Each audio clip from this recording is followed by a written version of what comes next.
Therefore, thus says the Lord, the God of Israel, concerning the shepherds who shepherd my people. It is you who have scattered my flock and have driven them away, and you have not attended to them. So I will attend to you for your evil doings, says the Lord. Then I myself will gather the remnant of my flock out of all the lands where I have driven them, and I will bring them back to their fold, and they shall be fruitful and multiply. I shall raise up shepherds over them who will shepherd them, and they shall not fear any longer, or be dismayed, nor shall any be missing, says the Lord. The days are surely coming, says the Lord, when I will raise up for David a righteous branch, and he shall reign as king, and deal wisely, and shall execute justice and righteousness in the land. In his days Judah will be saved, and Israel will live in safety. And this is the name by which he will be called. The Lord is our righteousness. The word of the Lord. Thanks be to God. Please open in your hymnals to the passages, the last red tab to the Psalms, Psalm 46. We'll read that whole verse by verse.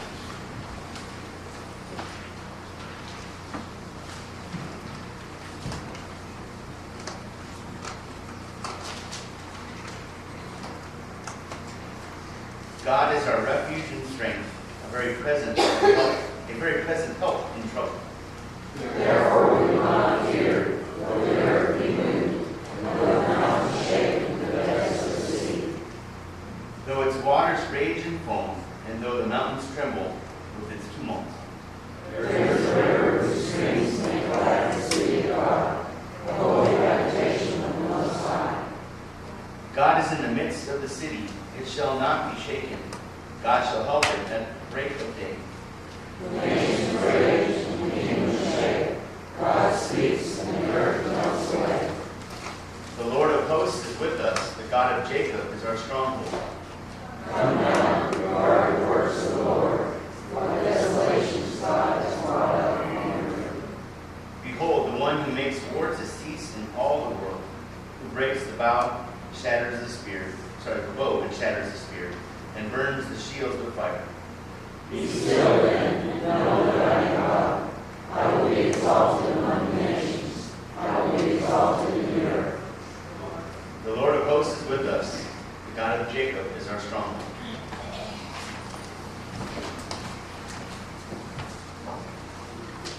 Second reading is from Colossians, the first chapter, beginning with the 11th verse. May you be made strong with all the strength that comes from his glorious power, and may you be prepared to endure everything with patience, while joyfully giving thanks to the Father, who has enabled you to share the inheritance of the saints in the light. He has rescued us from the power of darkness and transferred us into the kingdom of his beloved Son, in whom we have redemption, the forgiveness of sins. He is the image of the invisible God, the firstborn of all creation. For in him all things in heaven and on earth were created, things visible and invisible, whether thrones, dominions, rulers, or powers. All things have been created through him. He himself is before all things, and in him all things hold together. He is the head of the body, the church. He is the beginning, the firstborn from the dead, so that he might come to have first place in everything. For in him all the fullness of God is pleased to dwell. And through him, God is pleased to reconcile himself all things, whether on earth or in heaven, by making peace through the blood of his cross. The word of the Lord. Thanks be to God. Please rise for the gospel proclamation.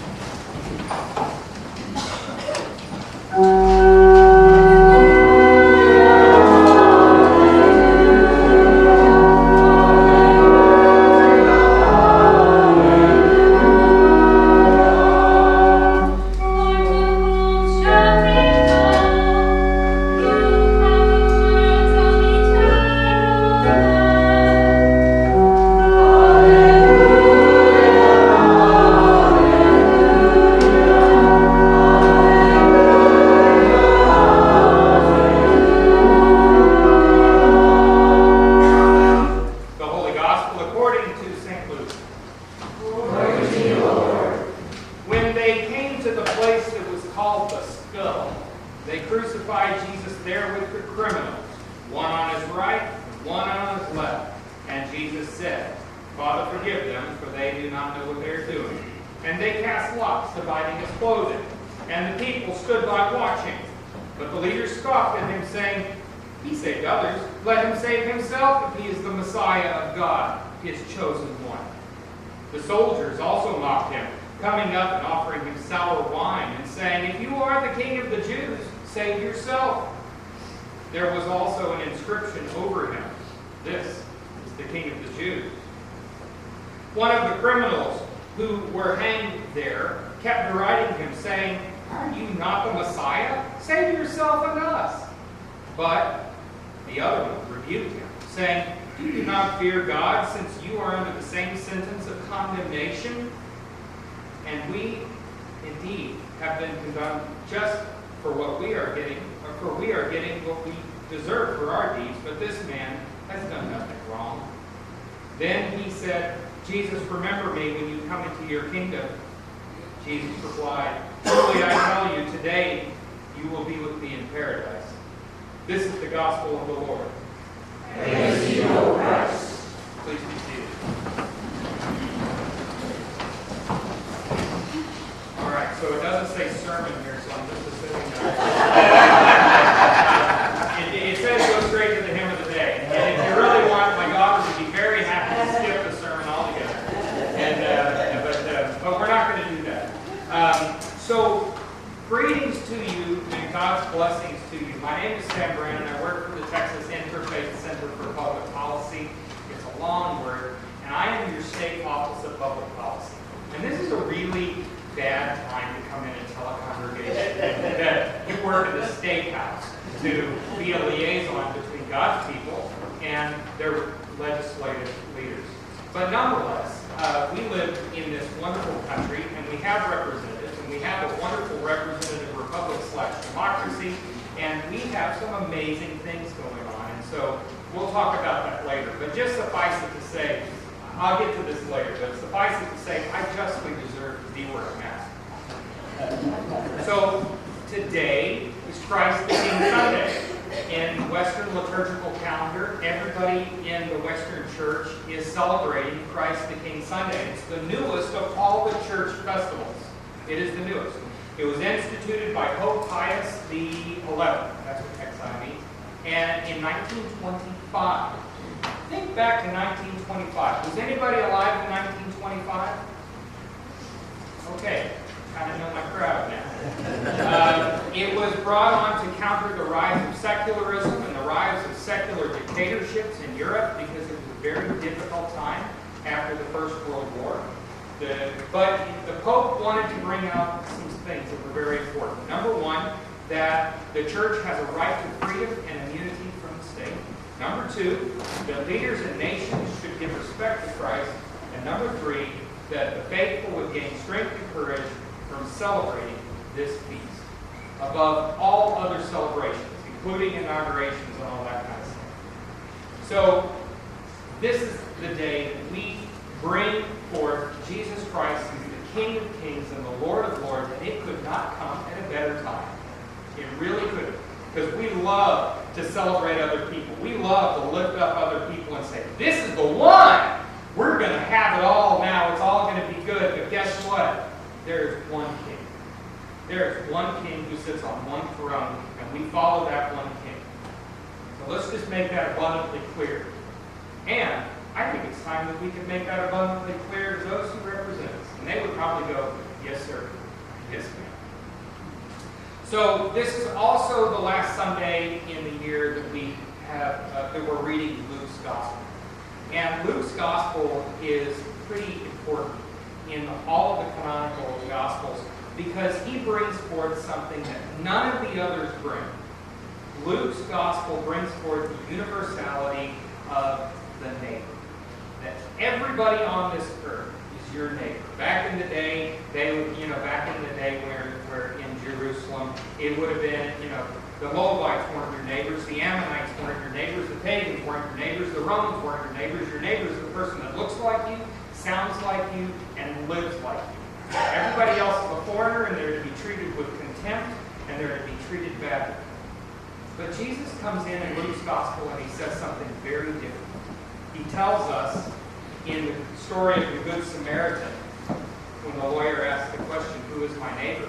And he comes in and he says, your neighbor is the guy standing right next to you. In fact, I'll take it further. Your neighbor is the person who is suffering right next to you.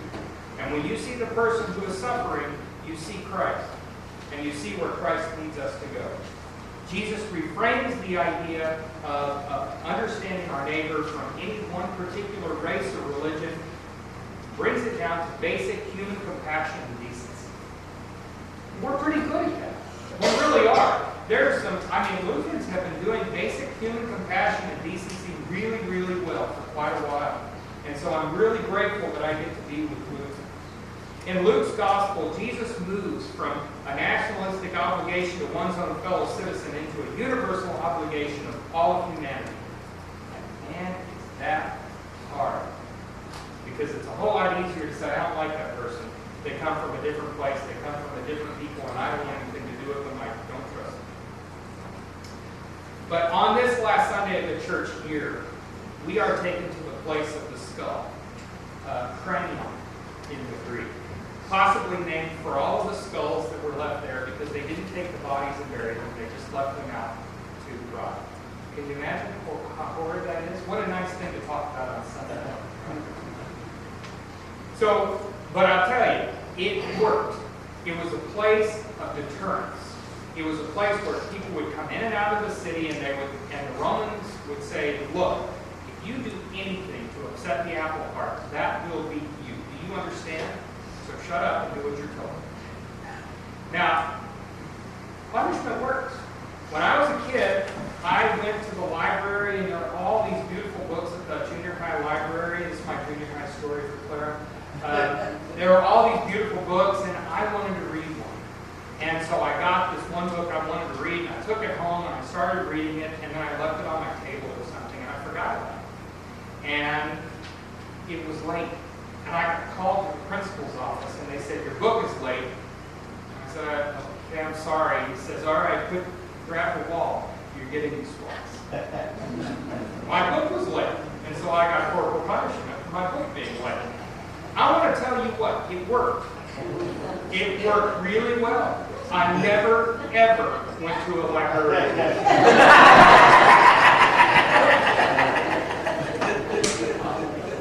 They say, read, children. It's like, no. Reading brings pain. And I don't want any of that. So you just go ahead and read to me. I'm going to go home. Its purpose was deterrence, and it worked. Sometimes, though, the deterrence works in the wrong direction. It was meant to be humiliating and dehumanizing, and that's what crucifixion was, and it worked. But for the guys who were there, the centurions at the foot of the cross, that was just another day in the Roman Empire. Ho hum, you're nothing, you're not big, it's just another criminal. They were the ultimate law and order candidates, if you will. And this is the setting of the enthronement of the King of Kings. You remember? That's why this story is so amazing, because one at his right and one at his left. And just about 2 paragraphs before, James and John come by and say, hey, you do something for us. When you come into your kingdom, why don't you let me be at your right and him be at your left? What do you say? And then Jesus says, you don't have a clue what you're asking. And so here we come to the enthronement of Jesus. The enthronement of the King of Kings, and there's somebody at his right and somebody at his left, and they're criminals. What does that say about us? Does it say that that we need God's forgiveness and mercy because our human nature leads us to grandiosity and dishonesty and all of the things that make life miserable for everybody around the world? This is the enthronement of our King. Now, you remember Cecil B. DeMille from the 20s and how that, there was some of you may remember that one, but there was a great epic movie from 1977, Jesus of Nazareth, and I'm sure you probably remember that. And at this point, at this apex of the movie, there's a little cross over here, and then it pans to a little cross over here, and then all of a sudden there's a man, and it brings brings it out on the screen, and there he is, not on little sticks hanging over like this, but on a sturdy, solid beam of timber. And it looks like something like railroad ties. And this is a King of Kings, and we make it big, and we make it broad, and we make it a spectacle, and it's just an amazing thing. But the reality is, it was probably just a little stick, and the man suffered where he was. I say this to not take away from the solemnity and the centrality of the event, but to remind us that for those guys it was just another day. Kind of like today. It's just another day. You're probably going to go out and try to beat the Baptists over to the restaurant, aren't you? I'll try to get you out of here on time. But it was just another day. But on that just another day was when our King was enthroned. On the cross, our King was enthroned. On an executioner's cross. Matthew and Mark called these guys bandits who were next to him. They were criminals. They were bad doers. They were just another day of providing security in the Roman Empire. He had caused a ruckus at the temple, a riot, chasing out the money changers in the temple, and the guy said, "No, I will not allow this to happen." And so his crime was nailed above him. Here he is, the King of the Jews. The interesting thing about crucifixion scenes in all of the Gospels is what they say about the Gospel writers and the Gospels themselves. In Luke, we have, of all things, a conversation. Because that's what always happens, right? We're going to have a big monstrosity of a nasty thing happen, and we have a discussion. Hey, you're the Messiah. You're the Christ. You're the appointed one. If you're so big and bad, why don't you take yourself off the cross and take us too? Huh, I never thought of that. What a good idea. What a great idea. And yet, there's this other discussion going on. And the other criminal, understanding maybe a little bit more, says, "Jesus, remember me when you come into your kingdom." This is the statement that sort of brings everything together in Luke's gospel. Jesus extends salvation freely to an unworthy thief, an evildoer who is not really even repentant.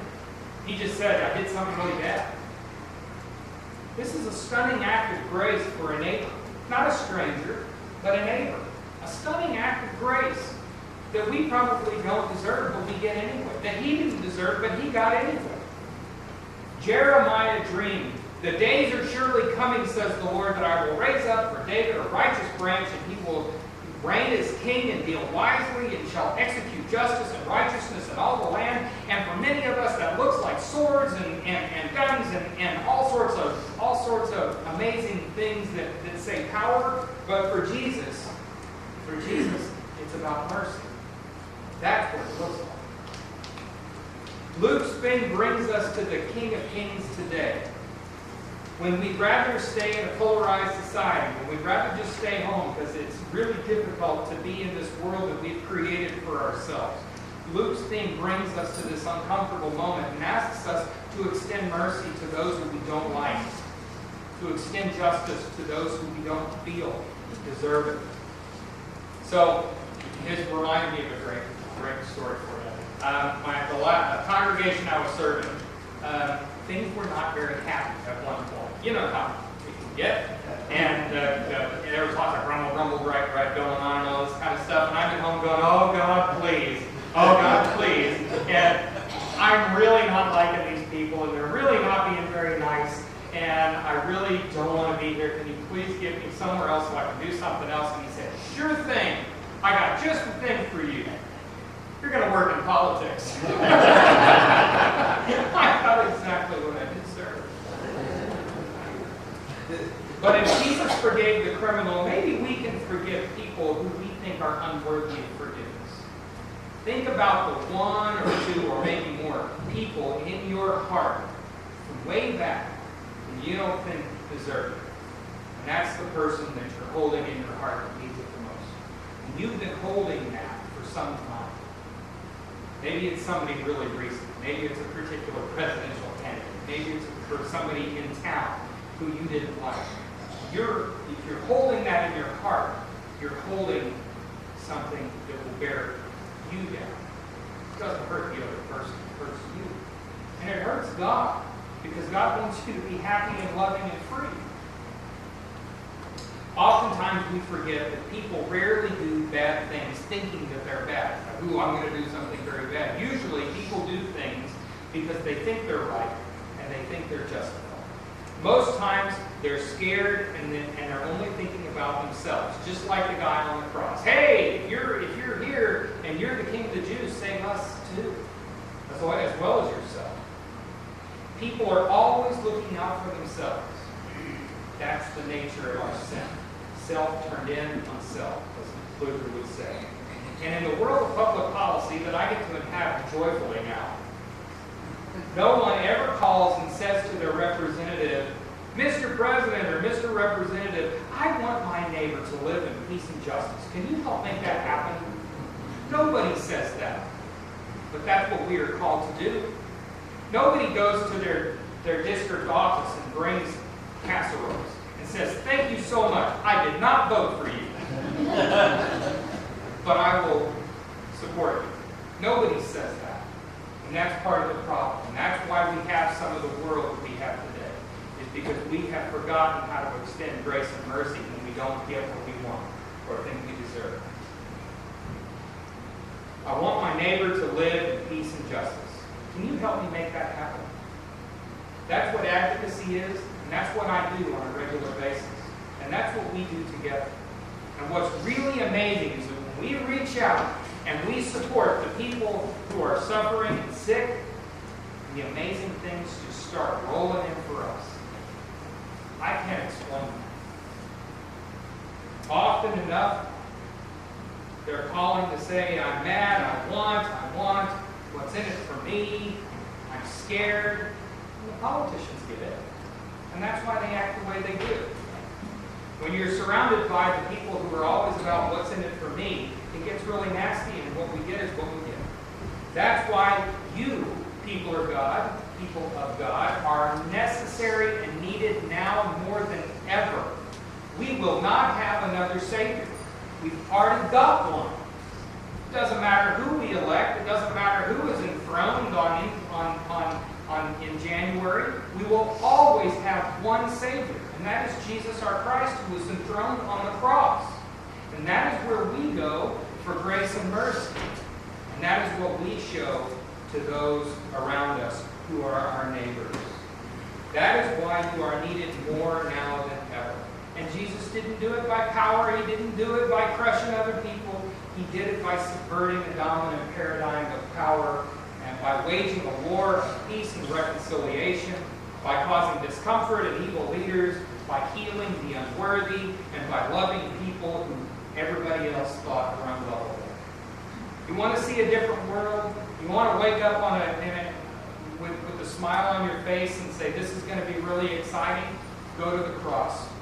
Go to the cross and be grateful for what you've been given, for what we've been given, and then offer that to other people. There are no other saviors. We already have one, and we follow one. The leadership you're looking for comes from the pews. It does not come from the pulpit. It does not come from politicians. It does not come from leaders. It comes from you. Christ is the King. Therefore, how shall I act?